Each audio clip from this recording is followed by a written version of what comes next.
When a man pretended to be a woman in order to lure in unsuspecting girls and take advantage of them, he never took into account that he may come across a woman that wasn't exactly stable. That lack of foresight would prove to be the biggest mistake of his entire life.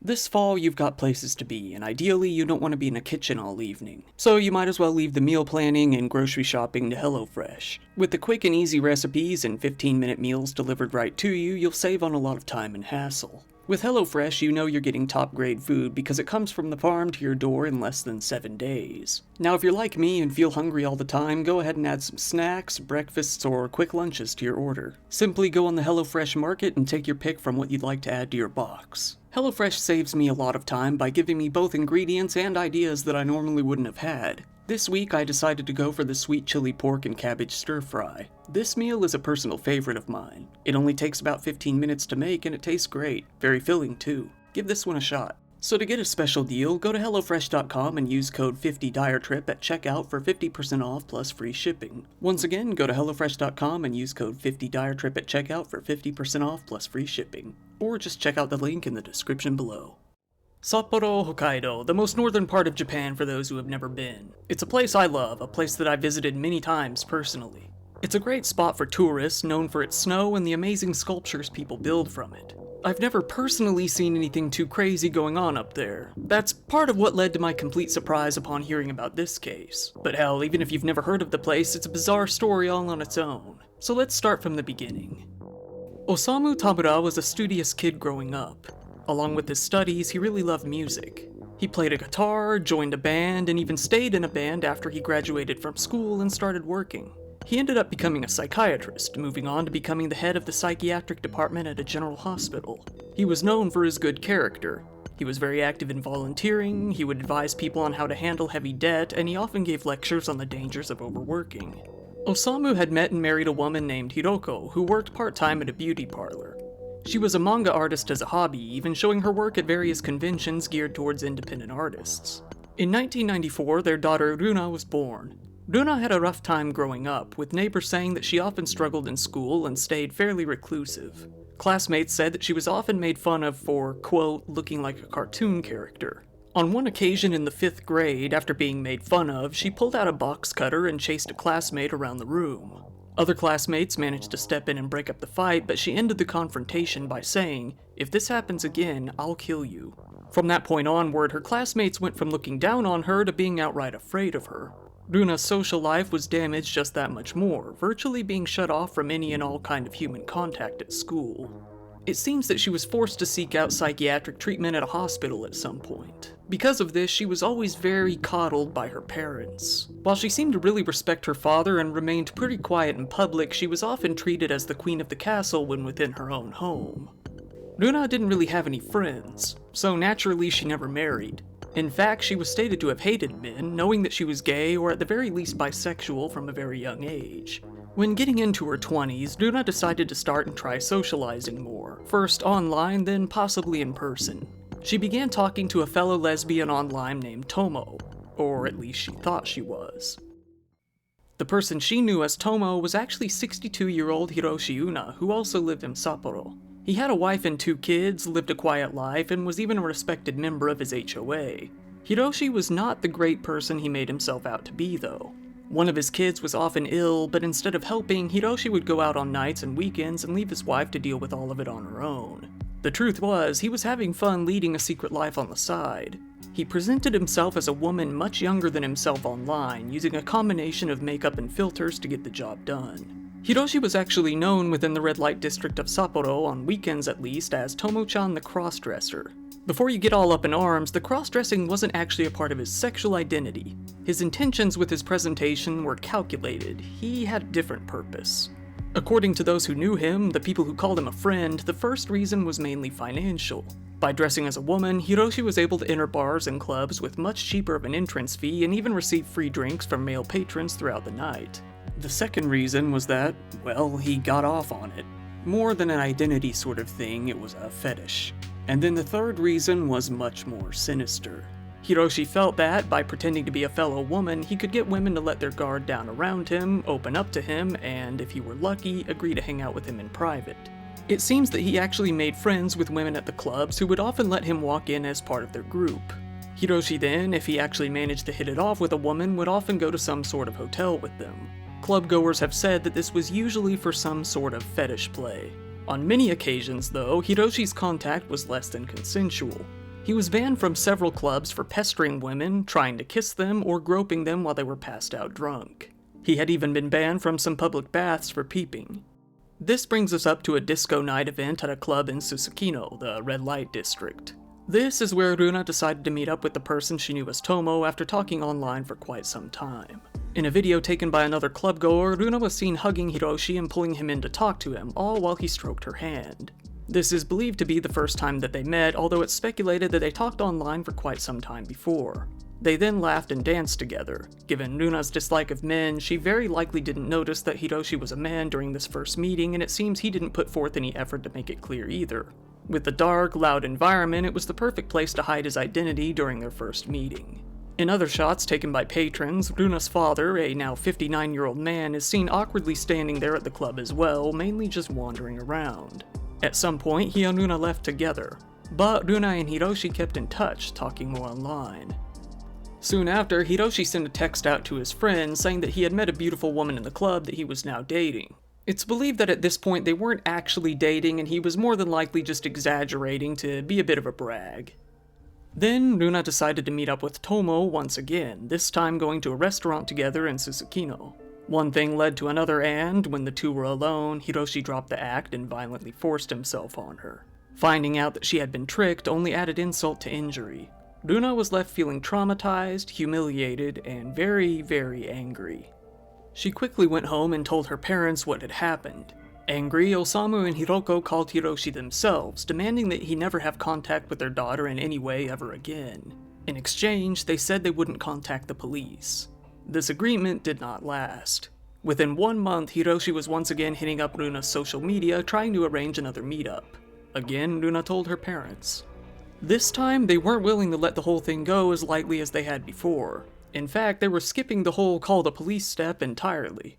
They began to devise a way to take care of things on their own terms. Then, July 1st, 2023, Hiroshi checked into a love hotel in Susukino, a hotel specifically designed for short-term, romantic stays at 10:50 p.m. with a petite woman in white wearing a wide-brimmed hat, hiding her face. As the two got into their hotel room, called the Pink Room, they stepped into the shower together. Runa grabbed Hiroshi from behind as one would embrace another, but began viciously stabbing him several times all over his neck. It was so quick that he had no defensive wounds at all. As a result, he died of hemorrhagic shock and collapsed to the floor. Runa then, using a saw that she had previously purchased along with multiple other kinds of blades, completely removed Hiroshi's head from his body. She left him naked, with no identifying information at all. No phone, no wallet, no clothes, nothing. She put it all into her bag, head included. The same petite woman that the hotel staff had seen before was then seen leaving the hotel alone at about 2 a.m., notifying the desk that she was heading out by herself before her partner. They noticed that, although she had arrived in a white outfit, she was now dressed in an all-black getup, carrying a large backpack and a suitcase. Once she got a short distance from the hotel, her father pulled up in his car to pick her up. As it turns out, he didn't only pick her up right after, he had also taken her to buy the saw, a knife, and the suitcase just before committing the crime. Runa and her father returned home, giving Hiroshi's head to her mother for safekeeping. Her mother then stashed it away in the freezer. To unwind after this whole ordeal, Runa immediately borrowed her dad's car and returned to the red light district, going to a club and having a good time as if nothing had happened. Once dawn broke, Hiroko Tamura called a relative to vent about the whole ordeal. Despite the family having had come up with the plan in the first place, she told her, "Neither Osamu nor I ever thought that Runa would kill someone," telling that relative that this was all because the victim had assaulted her in the past. Osamu, however, went right back to work. Members of his staff said that his personality and work output were just the same as ever. He never gave any indication that anything had happened. By 3 p.m. that day, hotel staff noticed that the man who had checked into the Pink Room the night before never had checked out. Hell, they never heard another peep from him. So one staff member went up to check things out. Upon getting no response from knocking on the door, they let themselves in. There, they discovered the naked, headless, blood-soaked body slumped in the bathtub. Immediately, the police were called. An autopsy done on what they had of the body showed that the cause of death was hemorrhagic shock. They determined that the head had likely been removed after the murder had actually taken place. However, the head was nowhere to be found. They checked the security cameras, seeing that only the man and the woman entered the room and that only one of them left at around 2 a.m. More than 200 officers were deployed to search the immediate area for the killer. Although it never was made clear how exactly they found out Hiroshi's identity and that Runa was involved, they did figure it out. This led the police to the Tamura home on July 25th, where they found the partially decomposed head, only identifiable by dental records. While it was clear that Runa was the killer, being the only one present at the crime scene, the police quickly came to realize that both of her parents were accomplices. All three of them were originally arrested on suspicion of damaging, abandoning, and illegally possessing a body for the time being. There would have been no way that any member of that family wouldn't have noticed the head in the freezer, and Osamu was even seen buying large quantities of ice at a local store very shortly before the murder would have occurred. Upon being arrested, Runa said, "I have several different personalities in me. This was done by only one of them." Diving deeper into their investigation of Osamu, the police took their investigation to his hospital. They seized some work records and materials that they felt might be beneficial to the investigation, curious if Osamu had acquired any of the blades used in the murder from the hospital. They did manage to seize over 20 blades, including 4 handsaws, from the home after the arrests. While Hiroshi's phone was never recovered, they did come across his driver's license and his clothes that were worn that day throughout the home. They also came across a blood-soaked raincoat that Osamu had bought shortly before the murder. And then they found video footage that Runa recorded of herself handling the head. In the video, the head was being touched by a gloved hand in the bathroom of the Tamura home. Police, still being in the dark about the background of the case, weren't really able to provide the media with any sort of motive as to why this had occurred. For a while, this left the public very confused and very shocked.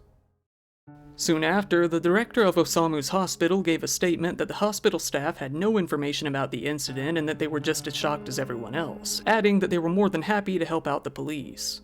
A neighbor, baffled at all of this, told journalists, "Osamu was a very calm and warm person, and he always said hello. He seemed to get along well with his wife, and I never thought he was the type of person who would carry out such a crime."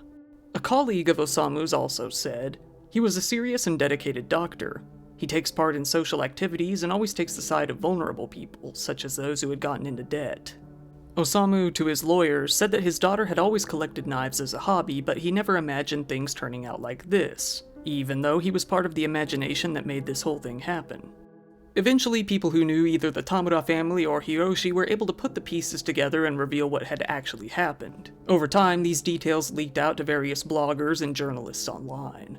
What seemed like a case of a girlfriend murdering her much older partner eventually became a complete spectacle that took the entire country of Japan by storm. This investigation is still technically ongoing. Runa, Osamu, and Hiroko are all still in police custody. They've been taken downtown, and it's not likely they'll be released anytime soon. Once again, thank you for watching my video. This is definitely one of the weirdest ones I've come across lately involving Asia. If you found this video interesting, please give it a like, it helps me out in the algorithm, and feel free to subscribe if you want to see more content like this. I have channel memberships open now, and feel free to become a patron on Patreon if you want to support the channel even further, link in the description below, and speaking of which, shout out to the top patrons. We've got Jake Parsons, Rabid Snarf, Royal Pain and Ass, Kylie, Jada, Dana Hart, Anna B, Sunrider, Gabrielle Tansik, Lee aka Crust, Emilia Morales, George Lopez, Minitina, Ron Murillo, Travis Billings, Jason Whitehurst, Jim Dowell, Kimmy Leffel, Melina Lee Williams-Haas, Impalato, Stephen Jamie Kramer, Max Sword Guy, Hao Yang, April Diamond, Starfade, Elixir, Angie, Rick of Work in Progress USA, Sass Johnson, Marianne McCurdy, Buttery Frankus, Jules Latona, Arctic Cat, Alan Damiani, Adrian Lawley, Marsh, Rinsenstein, Kim Peak, Lex Luthor, Lux Alpaca, CSD, Scoochie Main, Jackie, and Mark Barnett. Once again, go to HelloFresh.com and use code 50DireTrip at checkout for 50% off plus free shipping, or just check out the link in the description below. This has been your host Kyle, thank you, and good night.